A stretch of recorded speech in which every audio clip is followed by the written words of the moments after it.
राम, माँ से रूठे हो बेटा? खा पी लो ना, सुबह से तुमने कुछ खाया नहीं है। माँ, शीला से मिले हुए 4 दिन हो गए हैं। उसके बिना जी नहीं लगता। पहले शीला से मिलाऊं। कैसे बनी शहीद 1948 की सबसे ज़्यादा कमाई करने वाली फिल्मों में से एक? किस फिल्म में आखिरी बार देखा गया चंद्रमोहन को?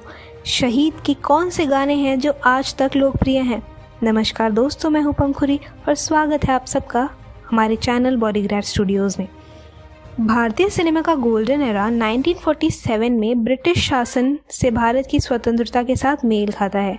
भारतीय फिल्म उद्योग के दिग्गज भारत के औपनिवेशिक संघर्ष और स्वतंत्रता आंदोलनों से काफ़ी प्रभावित थे और ये विचारधारा उन फिल्मों में दिखाई देती है जो कि उस समय बन रही थी। ये एक आम धारणा है कि बॉलीवुड का गोल्डन एरा 50s के दशक के दौरान था, लेकिन असलियत ये है कि वास्तविक अवधि में लगभग 2 दशकों का समय था। ये 1940 के दशक के अंत में भारत की आज़ादी के समय के आसपास शुरू हुआ और 1950 के अंत के आसपास चरम पर पहुंच गया और आखिरकार 1960 के दशक के अंत में ख़त्म हुआ। हाँ, ऐसा ज़रूर है कि उस समय हिंदी फिल्म इंडस्ट्री में मुख्य धारा का एक ऐसा सिनेमा था जो कि फल फूल रहा था, लेकिन इस युग में अलग अलग फिल्म भी काफ़ी दिखाई दे रही थी। ऐसी फिल्में जो अधिक सामाजिक रूप से प्रासंगिक और उस समय की परेशानियों को दिखाती थी।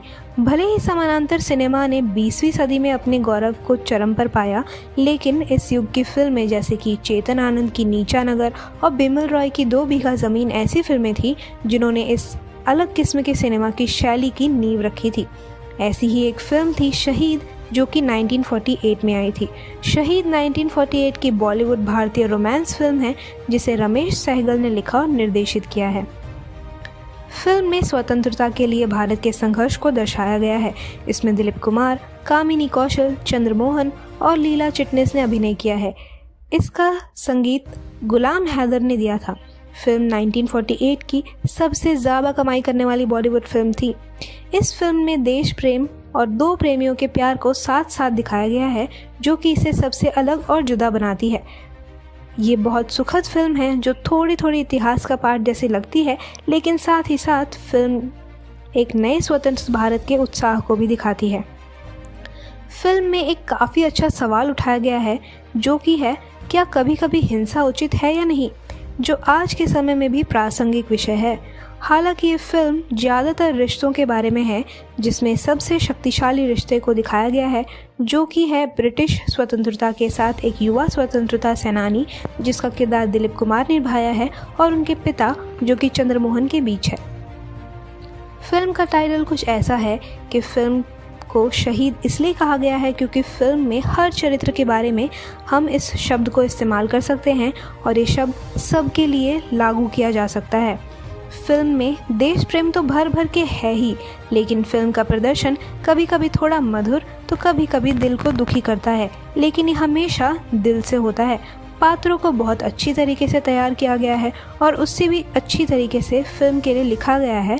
और हालांकि फिल्म में कुछ भावुक दृश्य हैं, लेकिन उनको हल्का करने के लिए कुछ हास्य स्पर्श भी हैं। लेकिन फिल्म की सबसे बड़ी खास बातों में से एक ये है कि दिलीप कुमार और कामिनी की केमिस्ट्री जो कि बहुत ही ज़्यादा प्यारी थी। ये अभिनेता चंद्रमोहन की आखिरी स्क्रीन उपस्थिति थी। वो इससे पहले महबूब खान द्वारा निर्देशित सोहराब मोदी, हुमायूं, रोटी, शांताराम द्वारा निर्देशित पुकार में दिखाई दिए थे। तो ये क्या थी इस फिल्म की कहानी जिसने शहीद को 1948 की सबसे ज़्यादा कमाई करने वाली फिल्म बना दिया? फिल्म की कहानी 1930 के अमृतसर में शुरू होती है, जहां राय बहादुर द्वारकादास पुलिस बल में उपायुक्त हैं। गांधी ने अपने नमक मार्च को पूरा कर लिया है। ब्रिटिश नमक करों के खिलाफ एक विरोध प्रदर्शन किया जा रहा है और पूरा देश विद्रोही मोड में है। द्वारकादास राज के कट्टर भागीदारी और रक्षक होने के नाते शहर वासियों के बीच लोकप्रिय नहीं है। घर में भी अंग्रेजों के प्रति उनकी निष्ठा उन्हें सबसे अलग करती है। उनकी पत्नी जो कि लीला चिटनिस है और बेटा राम दोनों नेहरू और गांधी की क्रांतिकारी भावना की प्रशंसा करते हैं। हालांकि राम के नाटककार विनोद द्वारकादास के सहयोगी और दोस्त के बेटे द्वारकादास के साथ हैं। 1942 के अगस्त में तेजी से आगे बढ़ते हुए राम यानी कि दिलीप अपनी मां को बताता है कि ये कांग्रेस के सम्मेलन में जा रहा है। वास्तव में अब वो उन क्रांतिकारियों के एक दल का नेतृत्व कर रहा है जिन्होंने हिंसा को अपने अंत का साधन माना है। 1940 के दशक का भारत में अब एक युवा स्वतंत्रता सेनानी राम यानी कि दिलीप कुमार को अपनी ही पिता राय बहादुर द्वारकादास यानी कि चंद्रमोहन के साथ साथ एक महत्वाकांक्षी पुलिस अधिकारी विनोद राम सिंह का विरोध झेलना पड़ता है। फिल्म में दिलीप को प्यार होता है शीला यानी कि कामिनी कौशल से, और फिल्म में उनके प्रेम की कहानी को भी खूबसूरती से दर्शाया गया है। फिल्म के संगीत की रचना गुलाम हैदर ने की, जबकि गीत लिखे थे राजा मेहदी अली खान और कमल जलालाबादी ने। फिल्म के रिलीज़ होने के 60 साल बाद तक कुछ ऐसे गाने हैं जो आज भी लोकप्रिय हैं, जैसे कि बदनाम न हो जाए मोहब्बत का फसाना और वतन के राह में वतन के नौजवान शहीद हो।